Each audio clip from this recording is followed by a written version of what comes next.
ഇന്ന് നമുക്ക് chilli chicken ഉണ്ടാക്കിയാലോ. ക്ലീൻ ചെയ്ത് വെച്ചിരിക്കുന്ന എല്ലില്ലാത്ത ചിക്കനിലേക്ക് ഉപ്പ്, സോയ സോസ്, മൈദ, ആവശ്യത്തിന് മുളക് പൊടിയും ഇട്ടിട്ട് നല്ല രീതിക്ക് മിക്സ് ചെയ്ത് അത് അരമണിക്കൂർ നേരം മാറ്റി വയ്ക്കുക. ചൂടായ എണ്ണയിലേക്ക് ഇതേ ചിക്കനെല്ലാം ഇട്ട് കൊടുത്ത് നല്ല രീതിക്ക് വറുത്ത് കോരി മാറ്റി വയ്ക്കുക. അതിന് ശേഷം ഇതേ എണ്ണയിലേക്ക് തന്നെ ക്യൂബായിട്ട് അരിഞ്ഞ് വെച്ചിരിക്കുന്ന സവാളയും ക്യാപ്സിക്കവും കൂടെ ഇട്ട് ആവശ്യത്തിന് പച്ചമുളകും കൂടെ ഇട്ട് ഇതെല്ലാം ഒന്ന് നല്ല രീതിക്ക് മിക്സ് ചെയ്ത് കൊടുക്കാം. ഉപ്പും ഇഞ്ചി വെളുത്തുള്ളി പേസ്റ്റും കൂടി ഇട്ട് കൊടുത്തിട്ടുണ്ട്. അതിനുശേഷം ആവശ്യത്തിന് മുളക് പൊടിയും കൂടി ചേർത്ത് നല്ല രീതിക്ക് മിക്സ് ചെയ്ത് ഹൈ ഫ്ലെയിമിലിട്ട് തന്നെയാണ് ഇതെല്ലാം ചെയ്യേണ്ടത്. അതിനുശേഷം ഇതെല്ലാം ഒന്ന് വാടി വരുമ്പോഴത്തേനും നമുക്ക് തക്കാളിയും കൂടെ ചേർത്ത് നല്ല രീതിക്ക് മിക്സ് ചെയ്ത് കൊടുക്കാം. ഇനി ഇതിലേക്ക് നമ്മൾ ചേർത്ത് കൊടുക്കുന്നത് സോയാ സോസും അതുപോലെ തന്നെ ടൊമാറ്റോ സോസും കൂടെയാണ്. ഇത് രണ്ടും കൂടെ ചേർത്ത് വീണ്ടും നല്ല രീതിക്ക് തന്നെ മിക്സ് ചെയ്ത് കൊടുക്കാം.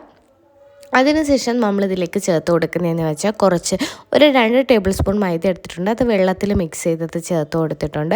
നേരത്തെ നമ്മൾ വറുത്ത് കോരി വെച്ച ചിക്കൻ ഉണ്ടല്ലോ, അതിതിലേക്ക് ചേർത്ത് നല്ല രീതിക്ക് മിക്സ് ചെയ്ത് ഒരു 5 മിനിറ്റ് നേരം വേവിച്ചെടുക്കുമ്പോഴത്തേന് നമ്മുടെ ചില്ലി ചിക്കൻ റെഡി ആയിട്ടുണ്ട്.